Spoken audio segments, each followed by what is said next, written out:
Hello, everyone, and welcome to another Premier Pundits podcast. They're coming thick and fast at the moment, and we're still in the midst of game week 20, and it seems counterintuitive to kick off looking ahead to game week 21, but that is the nature of the beast. We said we would do 3 podcasts ahead of this game week, and tonight is the night we're starting with defensive assets. So, myself and my esteemed co-host, Mr. McKenna, how are you doing? Well, we're hoping that 3 is the magic number for everybody, because we're doing these podcasts and everything 3 times a week to split it up into the different positions. But on myself, I'm doing okay. I was a little bit annoyed with myself yesterday. I went for Harvey Barnes instead of Gundogan. And there was, data for both. So I'm hoping that Harvey Barnes kind of repays my trust in him rather than going for the cheaper Manchester City midfielder. But the thing is, we talked about both of them on our podcast. We both said that they're pretty good owns. And so far, I'm happy that one of the people that we did pick has done well. It's just annoying he wasn't in my team. But mentioning Gundogan and mentioning fantasy teams, he was one that you actually were well ahead of the curve, Ben, but you didn't get him in. I mean, how pissed are you with yourself over that one? Honestly, every single time the ball hits the back of the net, I'm praying it's not Gundogan, and it is like a knife through the heart. Raging, absolutely raging, because I got caught out by the deadline. I completely overlooked the fact that I had earmarked Gundogan to come in for the double game week, and I opted for Saka, who blanked. I then subsequently brought him in and just burned that transfer because I took Saka straight back out. And obviously he scored as well for Arsenal. So that was just to compound all of my decisions, on top of the fact that, I'm not having the best of seasons anyway. And now I feel like I've missed a Gundogan boat. I feel as if it's too late. And even if I do jump on, well, there's that many people, his ownership levels are going through the roof. So I just think to myself, oh, what's the point? Yeah. What a load of shit. I mean, this game week, I've definitely missed the boat with it as well. I'm kind of thinking like yourself and just hoping and crossing my fingers that Harvey Barnes kind of steps up to the mark. But it's the weird thing about Leicester. I feel mixed on them with their data. But, we're talking here about defensive assets. So let's get into it, because we want to keep these short, sharp and simple for everybody to listen into. And talking about Manchester City here, I do now have a worry over John Stones. His appearances, will they be limited? Because Laporte came off the bench during that big emphatic 5-0 win. I think Diaz and Cancelo are still fine to own. I think they'll be starting pretty much most of the time. And Cancelo was basically rested, but he is now kind of nailed in that team there. But can you give us a bit more of an insight, Ben?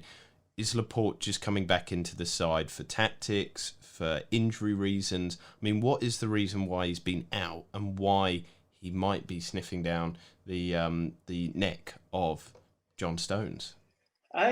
Laporte has had some well-documented injury problems in the past. Stems back from that knee injury that kept him out for around about 4 months. And since his return, he's picked up a number of muscular problems, namely in and around his hamstring.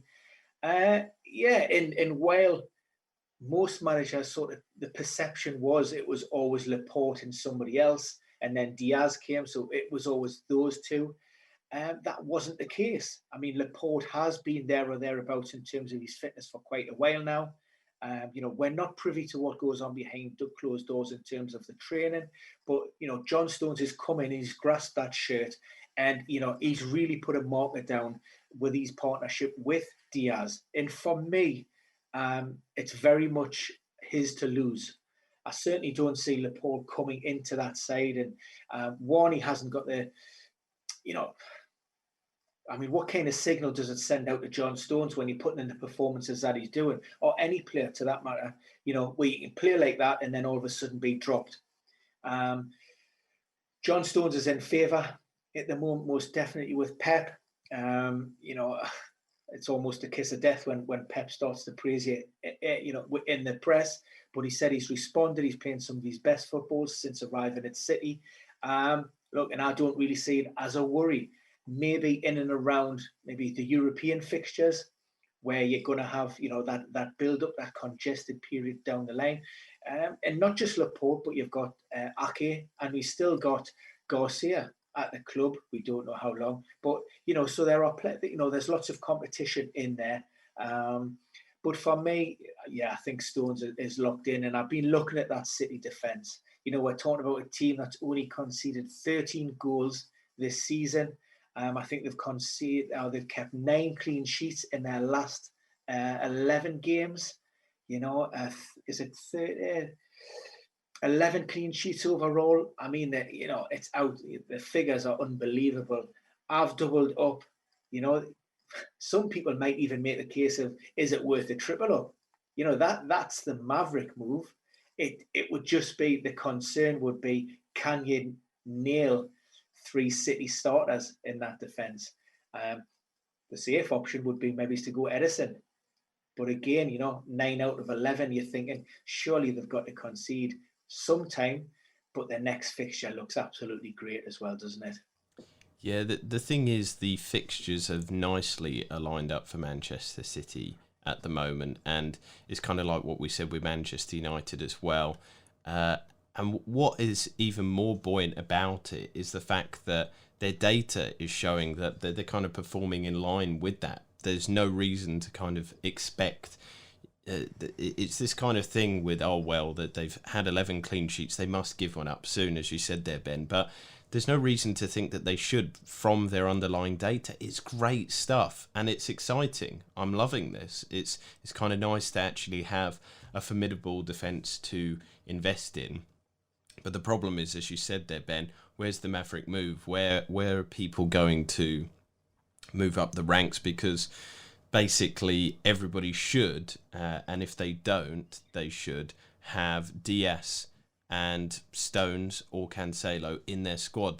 The treble up is the maverick move, but I don't know how many people are going to do that. So we shall see. But I mean, I think Cancelo's fine. If you wanted to do the treble up, it would probably be wise to do Diaz, Cancelo, and Stones, or as you said, Edison there as well. But you're kind of on the side that Stones should be all right. So that's kind of your advice there. Now, the next thing that I wanted to move on is actually, again, we kind of go in with advice, but we also go in with warnings for certain teams, don't we, Ben?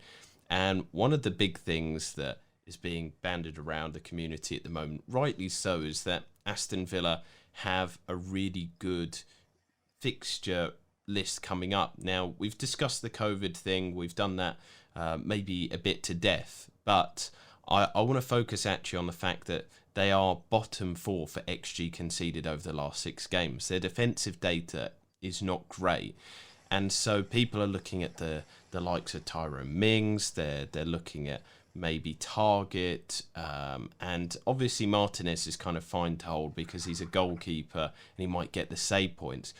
But what worries me is that Aston Villa are going into these fixtures here with that COVID worry, but just not with great defensive data. And I'd urge people just to sit on the fence just a little bit longer with them, purely because there seems to be something not quite right at the back, whereas further up the field, their attacking numbers have been great. But then that also might affect their attack as well. You know, the best teams work well because their defence is solid and they can score lots of goals. So it's an interesting one to keep an eye on.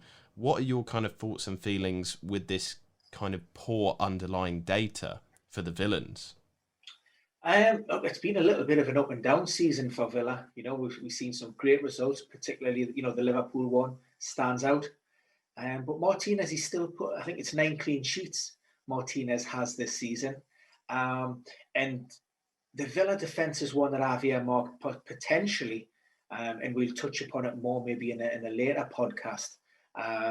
You know, heading to Southampton, which on paper looks to be a very difficult fixture, but they're suffering, you know, badly with injuries. Hasselhutten's squad's looking pretty stretched.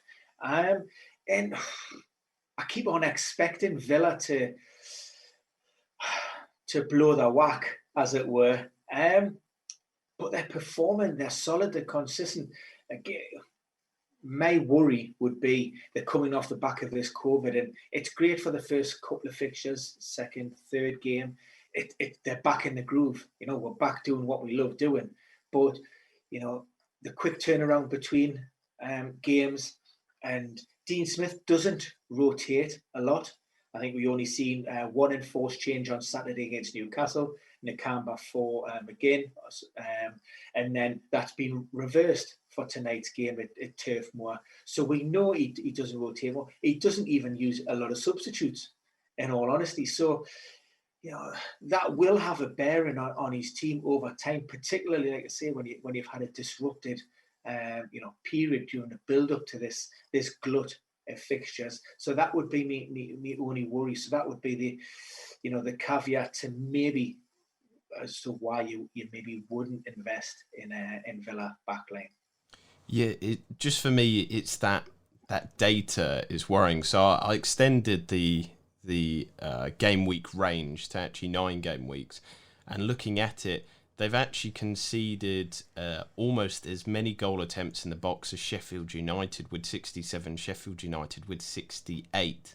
And they've massively overperformed in terms of XG conceded. So they've only conceded 5 goals over that time, but they should have conceded 10.4. Now, Martinez is a great goalkeeper, don't get me wrong, and I think that they can exceed XG by just a bit, but 5 goals? I don't think you can keep that over the long term. They're not somebody like Manchester City or Liverpool, who previously had a truly elite defensive back line. Somebody like Van Dijk and Alisson can prevent 5 goals or more over that kind of game week period, whereas this doesn't sit well with me, if you understand, like that, Ben. So that's where my kind of worry about investing in that back line comes from the fact that this data, although it's good in terms of them keeping the clean sheets, it just, I can't see it carrying on for a long time. And also, it is this COVID problem as well, Ben. Now, the next team I wanted to talk about is actually Manchester United, and they've got some good assets there, Wan-Bissaka, Harry Maguire. But the thing is I have explained that they don't have good underlying data.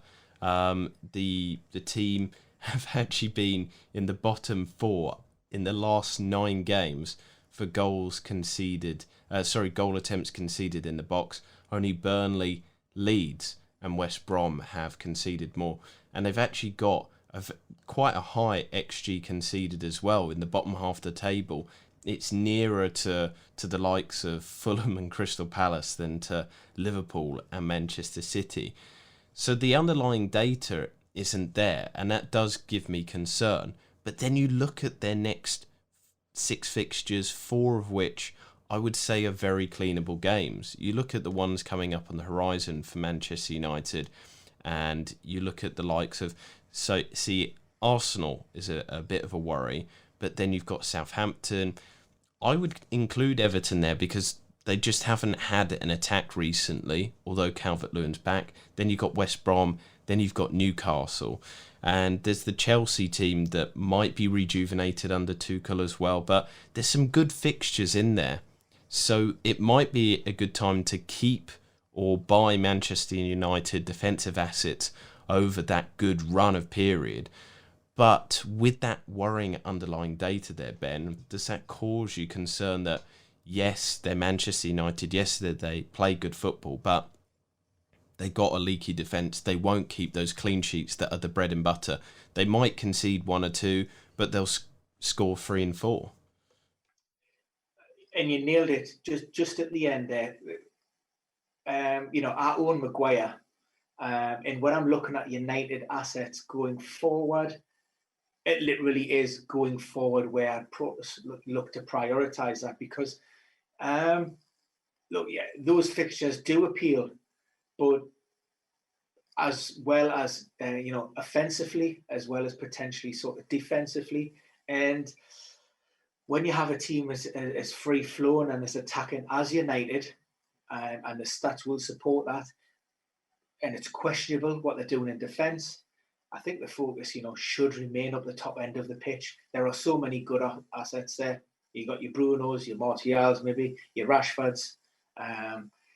Do we see Greenwood coming back into it a little bit more? I mean, Pogba stepped up his game in recent weeks, so there's just too much going forward there for me to really give any United assets some serious thought. If you already own them, then I don't think, I think it's worth a hold. But, if you are looking to bring somebody in, I think there's better options elsewhere. Yeah, it's a hard one because I'm a data-driven person and it does make me just apprehensive with it. But I do own Wan-Bissaka and I'm going to give him the benefit of doubt over the next few games. But there is that thing, and it's happened with Tottenham as well, that they're kind of controlling games, they're dominating opposition, but they just make a sloppy mistake.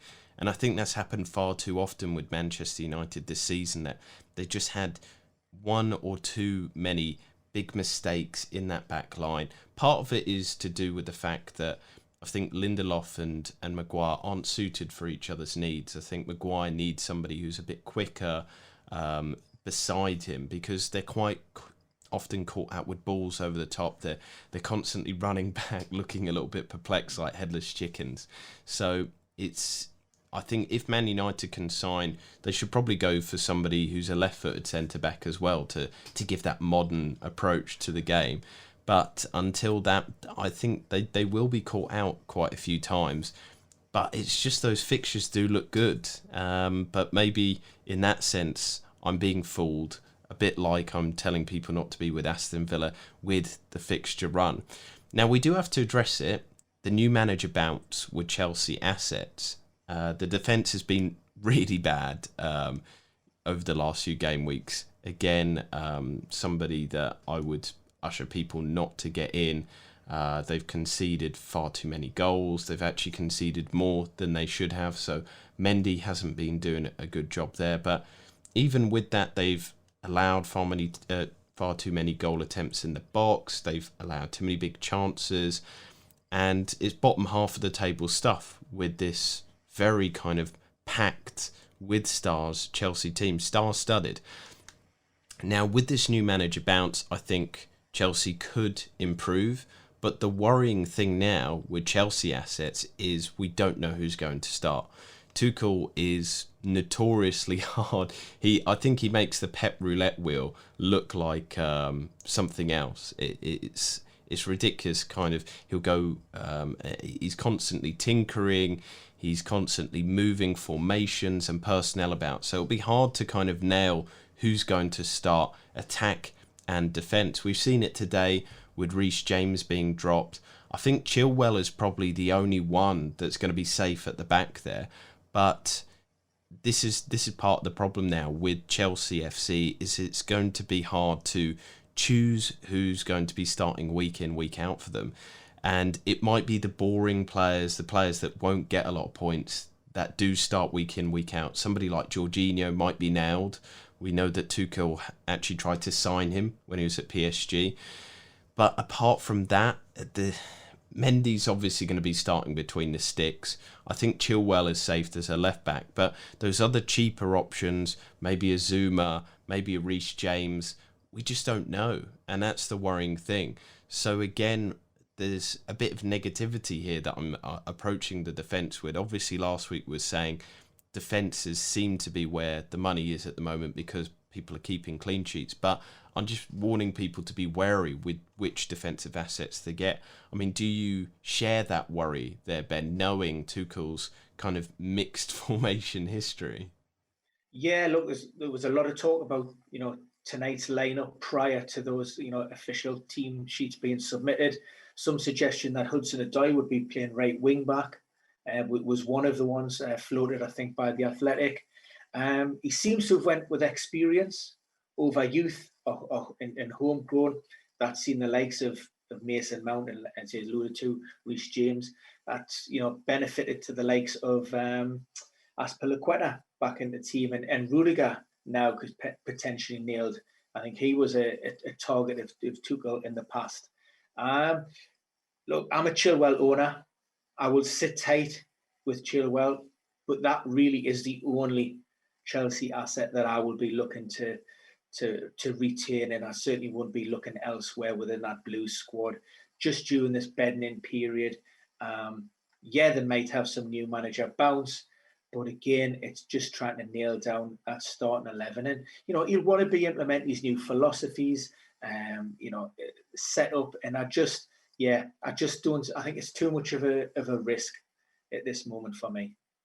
And the funny thing is, Tuchel is known almost as being very cutthroat, very forthright with his opinions. And I think there'll be quite a few players in the Chelsea team that will be shocked and maybe given a kick up the backside, but also just frozen out the team just because they don't work with his philosophy. So keep an eye out on that, because as well, Werner didn't start today. Everybody thought he's going to work with the German young lads, which probably makes sense, but maybe Werner just didn't prove himself on the training pitch. And Tuchel, I don't like that managerial way, but he is quite a pragmatist. Now, the final defence that I want to cover tonight is Crystal Palace. Best fixtures over the next 6 game weeks.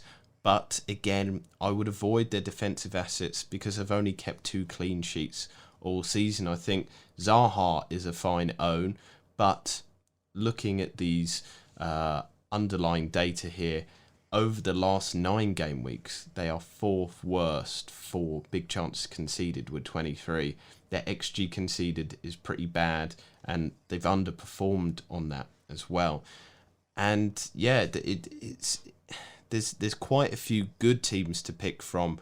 We can move towards the likes of, as we said, maybe a Johnny Evans at Leicester. He's more nailed. But there's quite a few teams that I think are on the horizon here that people are getting tempted into, that they're looking at a fixture swing, but they're looking too much at that rather than the team hasn't been good all season. So temper interest in CPFC, Chelsea and United, maybe Villa as well, and just be careful with those Manchester City assets. And I think as well, just review the good assets that we looked at last week as well, because I think we went through quite a few interesting ones who do have good fixtures coming up, but have good underlying data as well. But before we round up, Ben, anything else that you wanted to add? I mean, I was just, keep an eye on Burnley.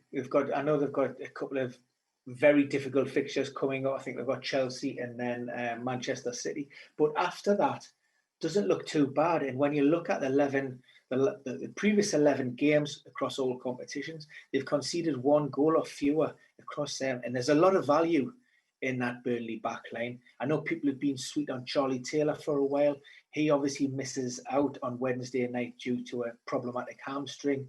But that isn't too serious. But, that gives, you still have Eric Peters, who's been coming in and can also play a little bit further up the pitch on the left-hand side of midfield. I think potentially if there are any issues with McNeil, but Tarkowski's in there, he's going to be nailed. But we've discussed it many times before. We see better value really in maybe Loughton or me. So he's got it pretty fixed. Back 4, back 5, if you include Nick Pope and that. And like I say, the way he sets up that rigidity, that solid 4-4-2, get these couple of fixtures out the way. And I might be looking up to maybe double up in that Burnley backline. I think it's a great shout. Looking at the data again, over the last 8 games, the side have only conceded 5 goals, 4 clean sheets. They're looking good, and I always like Burnley when they hit this good vein of form.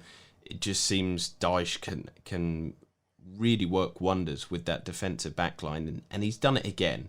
Somehow we had our doubts. I'll put my hands up and say at the start of the season we thought that they'd go down because the squad was, threadbare. It was really poor, but he's done it again. Dyche, I don't know what he does, if he, I don't know, made a pact with the devil, or if he has some sort of amazing deal with with whoever's in charge of this universe, but it always seems to come out on top for him. But we're hoping that you come out on top as well. And just to remind you to like, subscribe, and share this content with your friends or whoever you want. I mean, maybe you don't want to share it with friends because you don't want them to get all these amazing fantasy tips, but we do have some other great content on here. We've got the Fantasy Doctor, and we just answer your questions as well, so you can send them in to us via social media platforms. But for now, I'm going to say a thank you for tuning in, and you'll be back with us very soon for some midfield discussions, and I'll just throw it over to Ben. Yeah, that's it. Done. Part 1 finished. As Jason alluded to, we will have part 2 coming up where we'll cover midfield options. So keep your eyes and ears peeled. Follow social media channels. Subscribe. Hit that bell button. All that jazz. And see you soon. Bye. Out of here.